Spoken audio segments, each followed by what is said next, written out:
Alrighty, everyone. It is time for part 3, the final part of Ask the King, for April 21st, 2022, the 90th episode of the show, and the first time that we're doing this exclusively on DSPGaming from now moving forward. I only have this one major channel on YouTube, okay? One quick reminder before we get into the final questions here for the show. You can post up questions for the next episode already, alright? You just gotta head to DSPGaming. And I believe there is a, I think it's the channels section, and under there, it's, lists different shows, and Ask the King is one, and that's where you post up your questions for the next show, which is tentatively scheduled for early July. We may push that depending on game releases, but these days it's really hard to actually determine what's going to happen with game releases. We're probably in the next few months, we're going to have some digital events that are going to announce a bunch of new games, and who knows when they're coming out, right? Okay. Ladies and gentlemen, let's head in to forum questions. We start off today, the first question. Big Papa Pump asked the following. With the trend of remastering or remaking classic games, for example, Resident Evil 2 Remake or the Spyro trilogy, do you think that the originals are better? Do you prefer the newer takes and why? I prefer the classics myself for nostalgia purposes. It's a good question, but I think it's very game specific because not every remake is equal. Let's put it that way, okay? Let's actually analyze the two series that Big Papa Pump brings up specifically here. Spyro Trilogy. You can play those games on classic PlayStation, and are they outdated graphically? Of course they are. Gameplay wise, I would argue they hold up. I've played Spyro 1 on classic PlayStation 1 emulated, and I thought that it was quite good. Challenging if you're trying to do all the collectibles, but still pretty darn good. The Remake trilogy that they ended up coming out with, I ended up playing Spyro 2 and 3 in the Remake trilogy exclusively because I wanted to play the whole trilogy, and I'd already played 1, so I didn't replay 1. Now, 2 and 3 in the Remake trilogy had a few kind of quality of life improvements, but were they necessarily different from the original games? The answer that I would actually say is really no.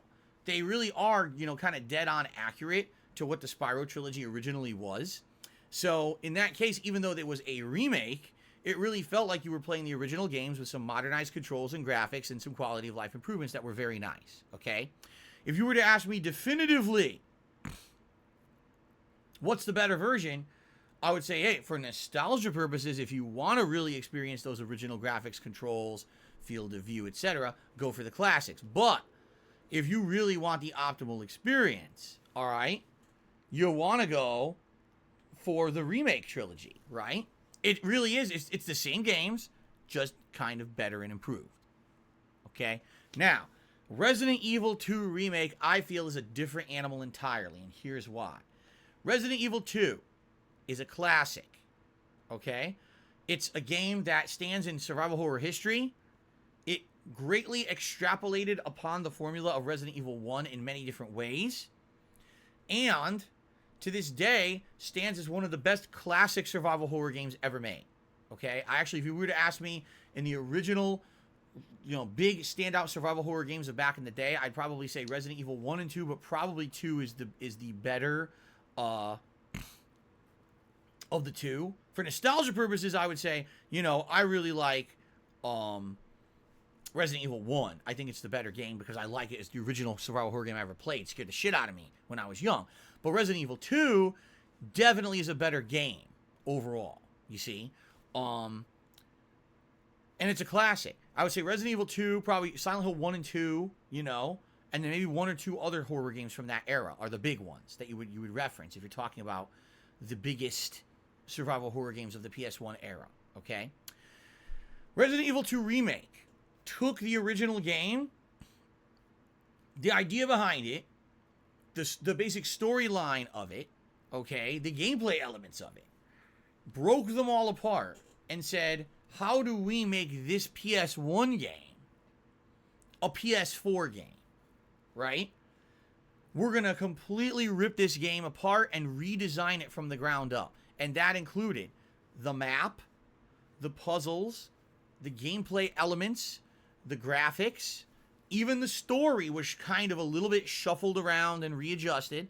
Although, if you play Resident Evil 2, the original, and you play Resident Evil 2, the new version, the remake, you'll generally get exactly the same story out of it. You'll actually get more story out of the new one because they added in supplemental logs and things in there that give you more of an explanation and better explanation when it comes to what exactly they were all about, or the plot was all about, okay? But they are absolutely two different games, okay? If you play the original Resident Evil 2 and then you play the remake, you'll see, oh, I see what they did there. See, the original game had this enemy type or this room and this puzzle, and they put it into this game, but it's different, and they changed it, and it's kind of a homage or a reference to the classic, but there is completely new and different stuff in Resident Evil 2 Remake that's not present in the original. It's actually a slightly longer game. If you play on the harder difficulty, oh my god, it's crazy challenging. And I really liked what they did there. I did. So, if you look in my, and by the way, thank you so much, Lore Spade. I will shout out your tip when I answer this question. If you look in the long term, excuse me, the big picture. That's what I meant to say. The big picture, all right? Of all the survival horror games I've played in the past decade, okay, I actually think Resident Evil 2 Remake is probably in the top 3, if not the best one. It's that good of a game. If you remember, I named it my game of the year. It's that darn good of a fucking game. It's just insanely good for survival horror games. Everything you're looking for is present in that game. Challenging gameplay with responsive controls, impressive graphics, great puzzles, a story that keeps you thinking, and you get to play the game twice because you play as the two different characters, and it's different versions of the same plot, but there's variations in the gameplay elements. It's a game that actually has longevity and replayability. It's kind of like the best of all worlds when you're looking for a survival horror game. So I would almost say Resident Evil 2, the original, was best in class survival horror for the late 90s. Okay? Resident Evil 2 Remake, best in class survival horror for, when did it come out? 2019, something like that? Whatever year it came out, best in class at that time, you see? But even though they're called Resident Evil 2, they are definitely different games because of the insane amount of changes and modernizations and things that they did to the remake.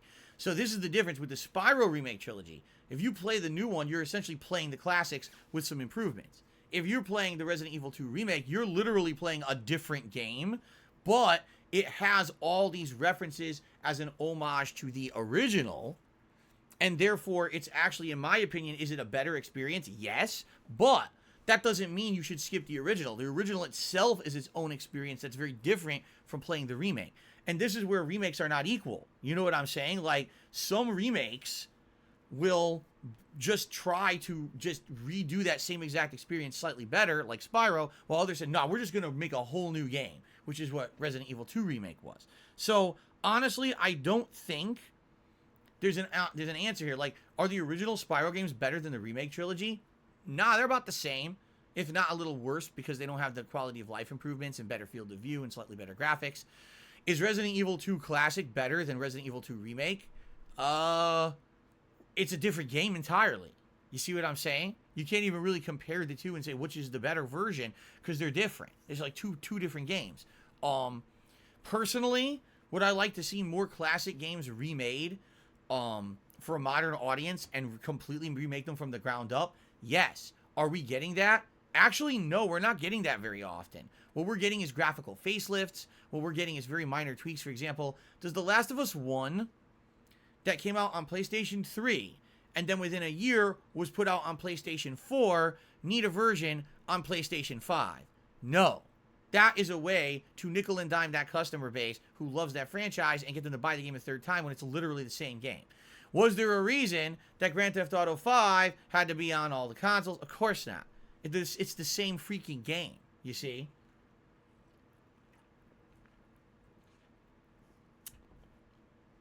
So, it's game dependent. I would like to see more full-on modernization remakes like Resident Evil 2 Remake rather than the facelift remakes that we've seen recently that seem to just be kind of, cashing in on the whole remake craze. But I guess we'll have to see if we'll get any more, because it seems like it's case by case at this point. Okay?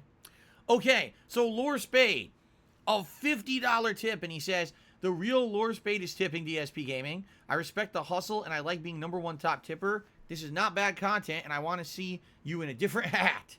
Well, there you go. I guess we're going to, for the end of the stream, we're going to do a poll for a different hat. Okay?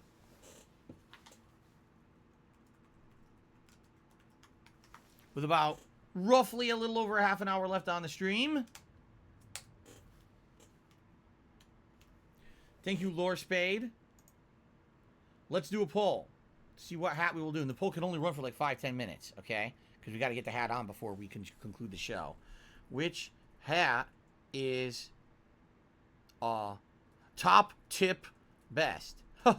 Would it be the pilot hat? Would it be the Pikachu hat? Would it be a Viking hat? Or would it be here, people that ask me to do this, we'll do the camo hat. The green camo hat. People ask me to put those into the choices again. There you go. All right. There we go. All right. Now, please vote. Let's continue. Okay. This question is from Barack Obama, the real one. He actually posts on my forums. I don't know if you guys knew that. He says, hey, Phil, I remember back in the day you played Black Ops 4 Blackout for the entire year on a nearly weekly basis. When Warzone came out, you only played it a couple times and you ended up giving up on it forever. Is there any reason why Blackout lasted a year while Warzone died out almost instantly? Yeah, for the same exact reason that I played Black Ops 4 multiplayer, that I played the recent Black Ops, what was the one that I played a year or two ago? Whichever the latest Black Ops game was, the reason that I played that multiplayer for an extended period of time as well, as opposed to when the Modern Warfare Remake came out, I dropped that shit within like a month, right? And here's why. I don't like the combat engine of the Modern Warfare Remake in any way, shape, or form. It feels clunky and slow and sluggish to me. They put a lot of extra animations and things in it that I don't like. I like more responsiveness and more kind of like, okay, I'm playing the game. I want to be able to zip, zip, zip, shoot, shoot, shoot, reload, move, fast, reactive controls. It felt to me like when I was playing the Modern Warfare Remake that it's like everything's slow-mo. Everything's, I'm busy. I got to do a fucking 400 frame animation to reload my gun. And I got to draw. It takes forever to draw your weapon. It just doesn't feel to me like an engine where you can react very quickly to anything. Maybe I'm wrong, but that's the take I had on it when I played it. I didn't really like it at all. Yeah, I didn't really like it at all. And I was like, damn. Not only did I not like the multiplayer, then I played the Battle Royale, and I was like, damn, it doesn't feel like the Battle Royale or Black Ops 4 Blackout at all either. It's because they changed everything about the game at the time. So obviously, if I don't like what they changed about the combat engine of the game, right, I'm not going to like either version, whether it's the competitive multiplayer or whether it's the other side of it, the Battle Royale. So, yeah, I just hated it. And then what sucks is when the new Black Ops came out a couple years ago, all right, I really liked the multiplayer of it, but then they used the stupid fucking Warzone as the Battle Royale. So it was like you're playing two completely different fucking games. So I again skipped the Battle Royale and didn't bother with it because I didn't want to play shitty Warzone and that bad engine. Okay? So it is what it is. Now, apparently this year, they're doing, what is it, Modern Warfare 2? Is it going to be any good? I have no clue. I guess we'll see. I mean, I haven't played Call of Duty for a year now because Vanguard was a piece of dog shit. So I guess we'll see what happens with this. Again, I think what's going to happen, it's going to have to do with the beta. When this beta, alpha, whatever you want to call it, comes out in the summer, I'm going to play it, and I'm going to see if I like it, just like with Vanguard. If I like it, maybe I'll get the game. If not, I'm just going to fucking skip it again. If anything, this year proved you don't have to play Call of Duty every year. You're missing nothing, right? Okay. Our next question. By the way, the poll is going. Please vote on the kind of hat you'd like to see. I'm going to let it go for one more question, then I'm going to put on the hat. Okay. Next question is from Blonde Fella, who says, just asking, why did you block some ordinary gamers from your live streams? The guy genuinely enjoys you and wants to play Siege with you. Allow me to clarify the situation because I'm so confused about the situation, all right? So, to my knowledge, I guess this guy, Some Ordinary Gamers, is a big content creator on the internet. I don't know who he is. I'd never heard of him. And I think this was years and years and years ago. I think it was on my Twitch channel. Somehow he got banned. I have no idea what happened. I have no frame of reference for it. I have no clue whatsoever anything about this guy. Like, I don't know anything, okay? So I guess what happened was somehow he ended up getting banned on my stream. I don't know if it was me. I don't know if it was a moderator. I have no idea. I have no idea who this is, okay?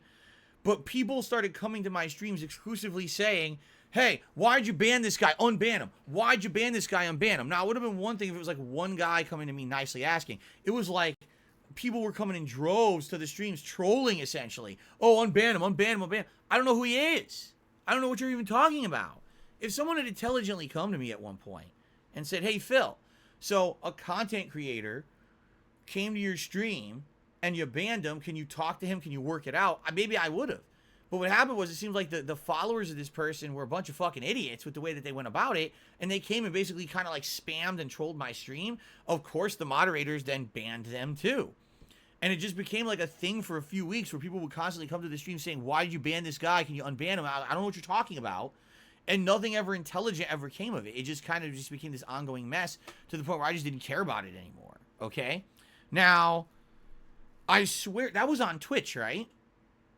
So, this person, blonde fella, posted this up on my forums over the last few months for this episode of Ask the King. I'm on YouTube now. I've been on YouTube since full-time since May of last year. So, this guy actually did want to come to one of my streams. I'm fairly certain he'd be able to, because I wasn't streaming on YouTube when he got banned. He got banned from my Twitch channel. I don't use my Twitch channel anymore, right? So, to my knowledge, there's nothing preventing this guy from coming and saying something on my streams. I don't think he's banned here. I have no idea. Okay, and by the way, no one's talked to me. Again, this guy never contacted me and said, hey, Phil, I got banned. Can we talk about it? Nothing. Maybe it's just a meme. Maybe he thought it was funny to send his followers after me or something. He thought it would be funny and have reactions. Maybe he watched his followers troll me and he made videos about it. I have no idea. Again, I know nothing about this person. Now, as for Siege, I don't play Rainbow Six Siege. I literally didn't play Rainbow Six Siege ever. Outside of launch week, I played it twice. And I personally thought the game was one of the biggest broken messes I've ever seen. I never went back to it. So why a content creator would contact me and say, I want to play Siege with you, I have no idea, because I don't play Siege. You see, like, that doesn't make any sense. That would be like me reaching out to, I don't know, Captain Sparkles and say, hey, Captain Sparkles, let's go play Mortal Kombat. And I just keep going on his stream spamming him. Let's play Mortal Kombat. Let's play Mortal Kombat. He's like, dude, I'm a fucking YouTuber who makes Minecraft videos. Why are you spamming me about Mortal Kombat, right? That's the same thing here. Why are you coming to my streams to tell me about Siege? I don't play it. What are you talking about? You've confused me. I am very confused. So if anyone wants to clarify the situation, by all means, please do. I have no idea what's going on. I don't know if this guy is banned from my channel or not. I don't, you know. It's unbeknownst to me. Okay? All right. It looks like we're going to do a hat swap to the pilot hat for the conclusion of Ask the King today, which I'm okay with.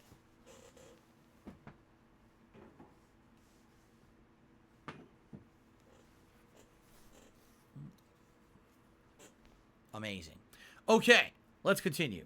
Next question is from Hans Sala, who says, I've realized lately the big influence that Souls games have on other games, more specifically in terms of combat and challenge. What are your thoughts on this matter, and do you think it's a positive or negative thing? It could be a positive thing if people take the things out of Dark Souls that are good and kind of applies it to other games, but sadly what's happened is because Dark Souls became so popular, virally popular, right?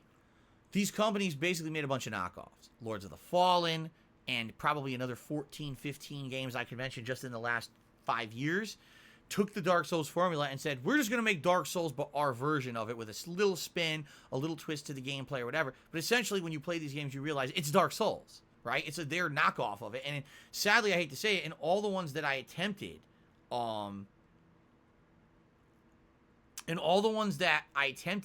to play the spin-offs, I didn't like them. I always felt that they were far, far inferior to the originals. and I never had a desire to play them, you know? The only one I would say that I liked that was different enough was Neo, and we kind of already touched upon it earlier in this Ask the King, that Neo has ultra responsive controls. So it's kind of like Dark Souls, but in a feudal Japan setting with ultra responsive controls, and that's the thing that makes Neo feel different, you see? So there you go. Okay. So I don't know. I don't think there's actually been a company that's made a Dark Souls style game that's as good as the originals, and therefore I don't really care for them. I'm okay with Dark Souls kind of rubbing off on other games. I'm not okay with people just literally biting the formula and saying, oh, well, our game has a few guns, so it's a little different. No, it's the same game. It's just you added a gun, but it's literally Dark Souls. You know? It's like these companies don't even try. They don't even try to hide it. The thing is, I guess there's a market for it, because obviously the games sell. It's what it is people really like this ultra difficult style of game, and if they don't have a FromSoft version out at the time, and they're tired of playing the other ones, they actually think what they do, they use those other games to kind of fill in the gaps. For me, they just don't appeal to me. Okay? Next question from Laterial. He asked the following. Earlier this month, you stated the plan to do a full game review for Elden Ring upon completion. While your review series have always been entertaining and informative, I'm a bit skeptical out of the fairness of future reviews since the review of Last of Us 2. While it's true the game had flaws with its narrative and pacing, and it's far from perfect. It's difficult to believe that it received a fair review when you scored the game a 5 out of 10, but later on you placed it in your Game of the Year countdown. I understand full reviews are no longer a staple part of your content, but do you plan to make any changes to how you approach future reviews? Sure. Here's what you should do. You take the number score and you fucking throw it away. It means nothing. Number scores are fucking worthless. What you need to do when there's a game review is listen. Okay? Stop looking at the number and say I'm lazy and I'm going to judge my entire judgment of a game off of a fucking number that someone threw out. The number is a fucking piece of shit. It's a waste of everyone's time. Okay? What you need to do is listen to what the person actually has to say in their review. You can look and listen. Yeah, you can look here and look and listen. If you look here and you see the 5, you take the 5, you crumple it up like this, and you throw it away, and then you listen to the rest of the review. All right?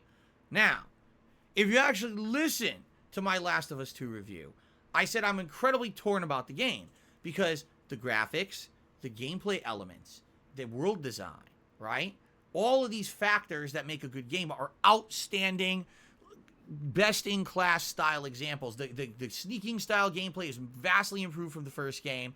The environments are really cool and interesting and original. They actually feel like you're in Seattle for half the game when you're going through those areas. I know because I live in Seattle and it feels like it. It's really neat. The graphics were absolutely outstanding, okay? But what I said is that the one key factor to all of it is that the story killed it for me, because the story was, in my opinion, poorly written, poorly paced, and just was not a very good story at all. The story made you feel like shit the whole way through. Why do I want to play a game to feel bad? Right? I got enough things in my life to feel bad about. I don't need to fucking worry about something else making me feel like shit. And I feel like that's what it kind of was if you have a good life, a happy life constantly, play The Last of Us 2. It's a good downer. But outside of that, like everyone else who has like a normal life with problems and shit, do you want to play the game and feel stressed the fuck out? Everything's bad and sad. People are killing each other in gory fights left and right, ripping each other's intestines out and strangling each other with them. It was just disgusting. It really was. It's like some people actually called it torture porn. They said the plot of the game is essentially misery and bad decision after bad decision. The further in you get, the worse it gets. By the end, it's a disgusting, horrible mess that scars you for fucking life. Wow, Game of the Year. 10 out of 10. I felt, what a great game. You see what I mean? Like, it doesn't mean, the thing for me is, everything that was great about the game was kind of off-put by the fact that the whole plot of the game was so bad, in my opinion. Okay? So, that being said, I can say the game was good and bad for various reasons. And if you remember, in my actual review, and in my Game of the Year countdown, I said I would actually be doing everyone in game development a disrespectful job if I didn't acknowledge the best-in-class accomplishments of The Last of Us 2. That game has the best accessibility ever of any AAA release ever made up to this point. There is not even another video game, AAA level game made that has the accessibility and features that The Last of Us 2 has. That is an industry accomplishment that needs to be remembered and emulated moving forward. The graphics were ridiculously lifelike and good. The gameplay elements were very improved from the first game. And again, the world design was superb. But it's all ruined if you don't like the story, and I hated it. I thought it was one of the worst stories in a game I ever experienced, and it was one of some of the worst writing and pacing I'd ever experienced ever in any video game, and it ruined it for me. So it's kind of like it's kind of really pulls me in two directions, you see? So, if you listen to my review and you heard 5 out of 10, but then you saw I put it in my Game of the Year awards and you say, "Well, I can't trust your reviews anymore." That's your fault. You put way too much weight on a number. The number means nothing. The number is just some stupid thing to put on the review. Listen to the content of the review. If you like the story of Last of Us 2, you probably think it's the best game of the year. If you don't, you probably think it's the biggest disappointment of the year, right? But you can't deny that there's all these great gameplay elements of the game that need to be respected. I'm not going to sit here and say the whole game's terrible because the story's bad. I'm going to say the story's bad, but everything else is good, so you be your own judge. And that's the purpose of my review and my Game of the Year countdown, okay? I don't know why some people get so fixated on a number that they can't understand that that's really not what you're supposed to be paying attention to in a review. You listen to the fucking review, and then you'll understand what someone's trying to say about a game, okay? Okay. All right, continuing on. We have one question off of Twitter, and then to end the show, I will open up to a little bit of stream chat Q&A. Okay? So, Twitter question is from White Mojo Wolf. He says, with WWE 2K22 being the next game in the rotation, can you do a deep dive on your favorite era of wrestling and some of the reasons why it clicked for you? For me, it was the mid-2000s that did it for me, watching SmackDown one random Friday on local TV, and the rest is history. I had 2 eras of wrestling that I really was the most adamant follower. There was the late 80s, early 90s. So I guess you could call that the end of kind of almost like the Legends era and heading into what they called the new generation with the new up-and-comers like Bret Hart, Lex Luger, Shawn Michaels. That was the era. I watched Hulk Hogan, Roddy Piper, Macho Man. Those were my guys in the 80s. And then in the 90s, Bret Hart was my top guy, but I did like Shawn Michaels and some other wrestlers, Razor Ramon, coming up at that time. I stopped watching wrestling during the Attitude Era. I just didn't watch any of it. I missed out on the origins of The Rock and Stone Cold Steve Austin and the feud with McMahon and Mick Foley and all his incarnations. I saw none of it. It wasn't until later when the Invasion plotline happened, when WCW and ECW had fused with WWE and you had all these wrestlers kind of fighting each other. That's when I started watching wrestling again. And I watched it heavily from that era, probably until around 2007, 2008. There was a time there when I stopped watching it adamantly again, but I got back into it with the whole CM Punk stuff, and that's when I was doing my wrestling commentary show, and so obviously I was heavily into wrestling, although admittedly I was very critical of it at that time. But yeah, those are the times when I was most into wrestling. I missed out on everything in the Attitude Era. I just wasn't watching it at the time. Okay? All right, and with that, ladies and gentlemen, we've answered all your questions from the forums, from the members poll. I picked one Twitter question. There weren't that many. Let's now, for the finale of the show, the last 15 minutes or so, open up to open Q&A with the stream chat. Here we go. And tag me in the stream chat. If I get a new gaming computer, will I look into Inscription? I don't know. You talked about it last year. You wanted me to play it. And I didn't. Maybe I will. Maybe I won't. I'm not making any promises or commitments. There you go.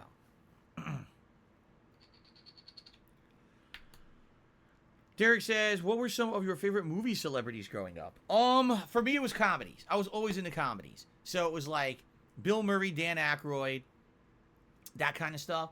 And then for action movies, it was Arnold Schwarzenegger. Those were my guys at that time period. Would I consider a wig instead of a hat? I don't know how comfy a wig would be. Hat, you just toss it on, take it right. Wig is like, I gotta fucking position this thing, it falls off my head. Probably be too uncomfortable. Do I like sandwiches? Yes. I don't know anything about the glowing Baxter climate in chat. It sounds like you're being stupid. Did I ever finish Danganronpa V3? I did. I beat it. We completely did it. 100% beaten. What is my most controversial hot take about games in the gaming industry? Man. My most controversial hot take. I don't know. I don't remember. That Duke Nukem Forever wasn't bad. How about that? There you go. That's a good one. Will I ever go to the Viper room? No, because in the Viper room, they go to Vipe and Vosh your Windows. And I don't need to have my Windows Vosh because my Windows are clean. Do I collect video game figures? No, I don't collect anything like that anymore. Do I miss Battlefield? Bad Company. It was a pretty good series, although I think the last one they made wasn't so good. But I did enjoy Bad Company as an alternative to the Call of Duty stuff. No, I've never been to Europe before. How far did I get into computer science in my university days? 2 semesters, and then I dropped out. Did I watch a lot of wrestling with my dad? We watched the classic 80s wrestling and early 90s wrestling we watched together. After that, no. But that's what we watched together, yes. And it was every week. If I could change one thing in my life, what would it be? Probably there's 2 things that are equal and they kind of go hand in hand. I really wish that I didn't have lingering financial issues and debt. Like right now, my major problem is my taxes. Like I still have these back taxes that I'm stuck paying for a long time, and it's not getting any better right now because of what happened with Twitch last year. So because of that, it goes into my other thing that I'd like to change about my life. I wish that I could have more time with my family. I wish that I could maybe have like 2 days off a week. There's no way I could do that right now because I have to work 6 days a week full time to make ends meet and afford everything around me. If that back tax issue got cleared up and went away, then I could only work the 5 days a week. I could have 2 days with my family, but I have to work that much to make ends meet. That's what sucks right now. I'm just kind of stuck where I am, and I can't get to the better situation because that one lingering issue, I can't get it to go away. Okay. Let's see here. A Spanish Jimmy Goose I wrote about the finale. Spandong, we already talked about this. We don't have to waste time on that nonsense. We even talked about it in this very video. Nobody cares. Nobody cares about a Spanish gaming news site.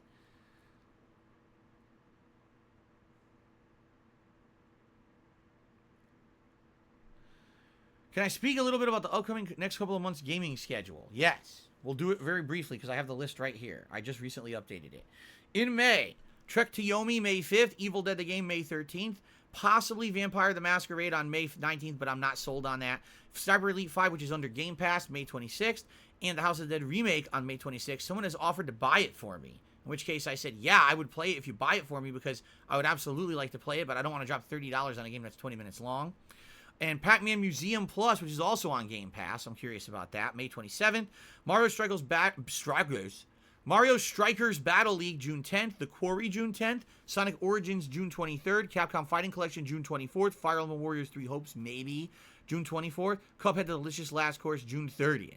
After that, we don't have anything till August. So there you go. Mystery Boy in Black. Tip me $1.50. Says, you didn't read my super chat? Hold on. I missed it. I totally missed it. I'm sorry about that. Wow, you did it an hour ago, too. Now I feel like an asshole.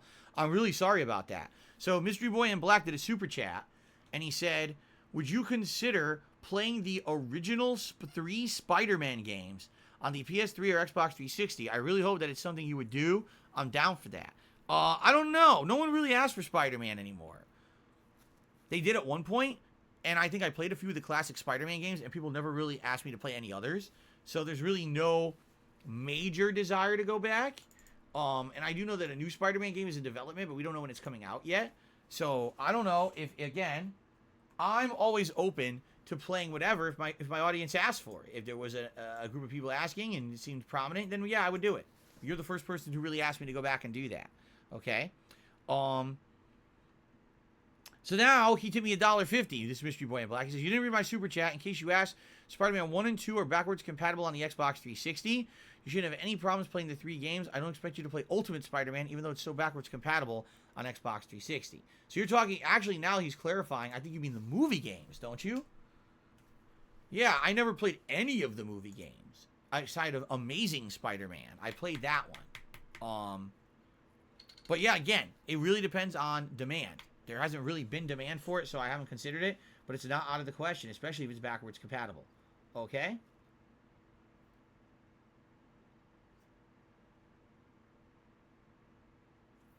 Okay.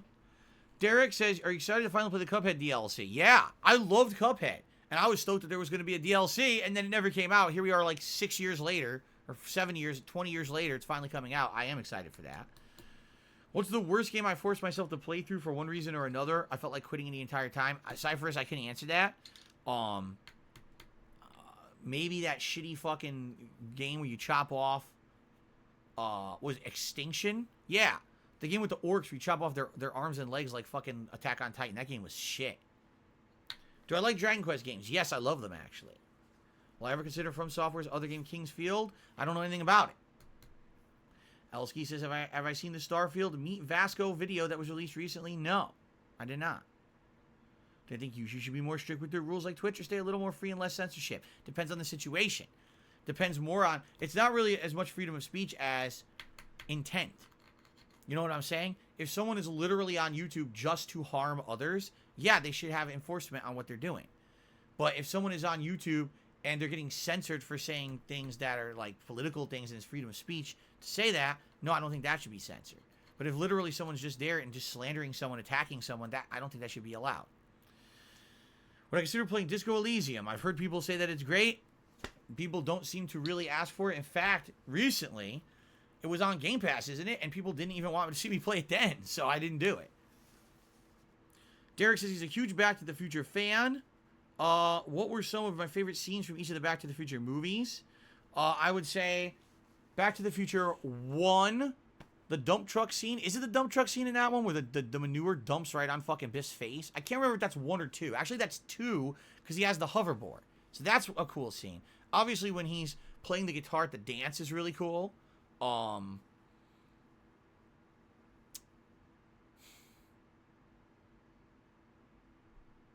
don't know. Those are the two that stand out for me.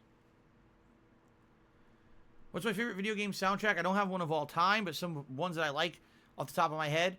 Super Mario World, Street Fighter 2, Legends of Zelda: Link to the Past, Chrono Trigger, Final Fantasy 6. Just off the top of my head. Thoughts on Elon Musk buying Twitter? Elon Musk is the supreme human. He's the best person ever on planet Earth, and I love and respect everything he does. Please don't ban me from Twitter. I need it for business purposes.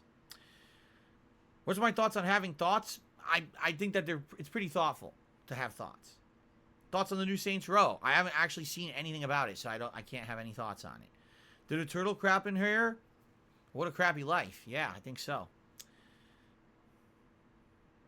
Anything else?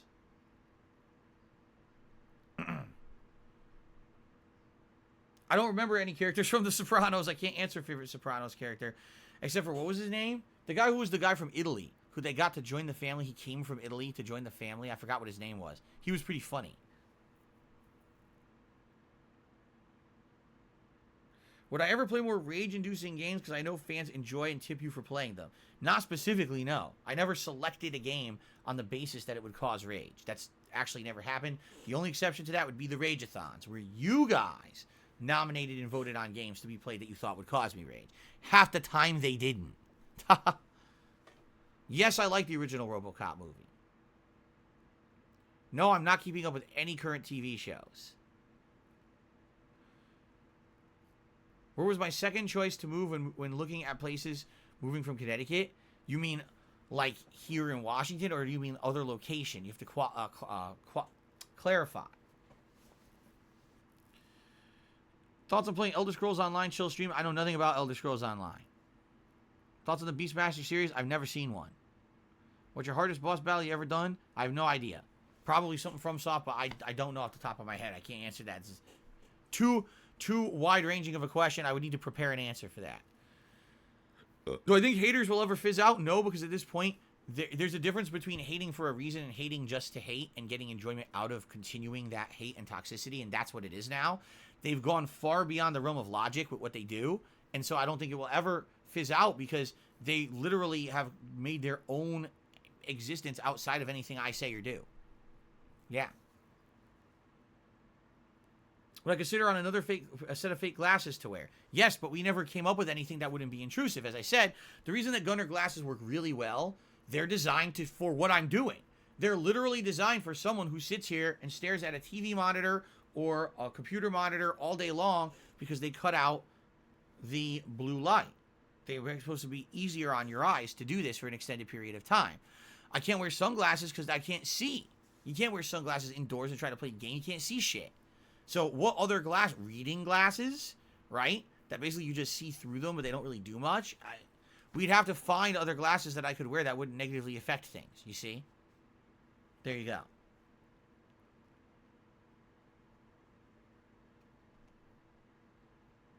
I'm happy you were here, Derek. I'm glad you stopped by.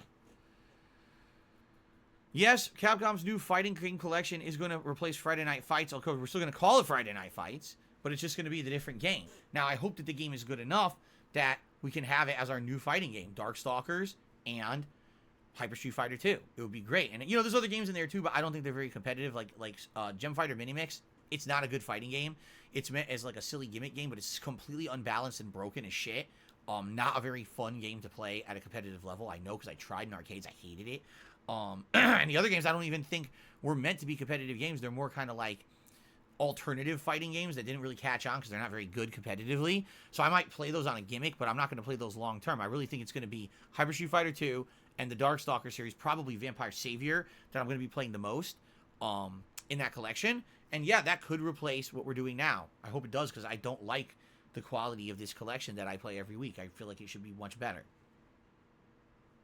Fake hipster glasses with no lenses in them and a monocle. I don't know. I think a monocle would actually be intrusive. It might hurt. Monocles are quite large. You have to hold it in your eye like this. Like, I don't think that would be very comfortable. But glasses with no lenses in them. I mean, you find some that you like. Would I ever do a fan meetup? These days, no. I would not risk it at this point. Maybe if we waited a little bit longer and, you know, COVID was not a humongous factor at this point, maybe I would consider it in the future. But at this point, COVID is still existing. Even though people pretend like it's not, it's still out there. And I don't want to get it, nor do I want to spread it. So I'm not doing any unnecessary risks right now. Fuck that.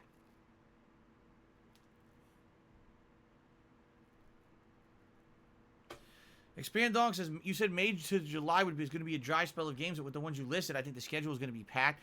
I think May and June will be pretty, not necessarily busy, because there's nothing super high profile AAA, but I do feel that July will be completely dead. And so hopefully, if we start discussion in May and June about possibly upgrading my setup and everything, and people get invested in it, maybe people want to help with it, maybe we can actually have it come together over the summer. We'll have to see.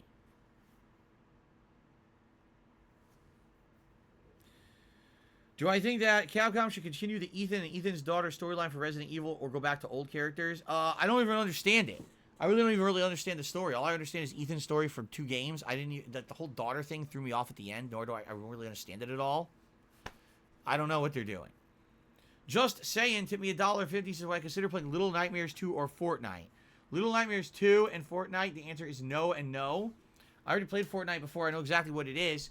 Now you're saying, oh, there's no build mode, so it's different. I still don't care.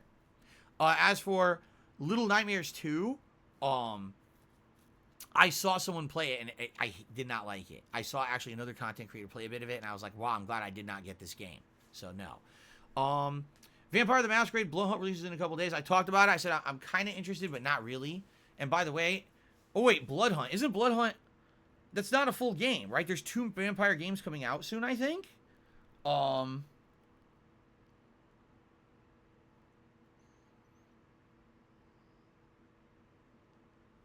can't remember. Mystery Boy in Black to me $1.50 says, you're right, except for Ultimate Spider-Man, which is based off the comics of the same name. Judging by what I've seen, you should be able to play all of those games on the Xbox 360. And by the way, Spider-Man 3 has an exclusive collector's edition on the PlayStation 3, and they're great. Thank you. Again, if there's ever demand for it, I consider it. I've never turned down someone and said, oh, we're not going to play a classic game if a lot of people want to see it. It's always the opposite. All right, guys. That is it. We're out of time. Thank you for a great Ask the King. I hope you guys enjoyed the show. Thank you for watching, whether you watched live on stream or you watch this on demand on DSPGaming. Keep in mind, yes, moving forward, this will be on DSPGaming. I'm going to make an ongoing playlist for it on DSPGaming so you guys can watch it here on the channel. Keep in mind, all previous episodes were on my old vlogging channel that is now defunct. So you have to go to the legacy content if you want to see the older episodes, okay? Also, a quick reminder that yes, indeed, you can actually post up your questions for the next show already. There's already a thread on my forums on DSPGaming.com where you can post up your questions, so please feel free if you had a question that came up as a result of this show, and the next show will likely be sometime in July. Thank you all very much. I hope you enjoyed Ask the King. Until next time, peace out. Thanks.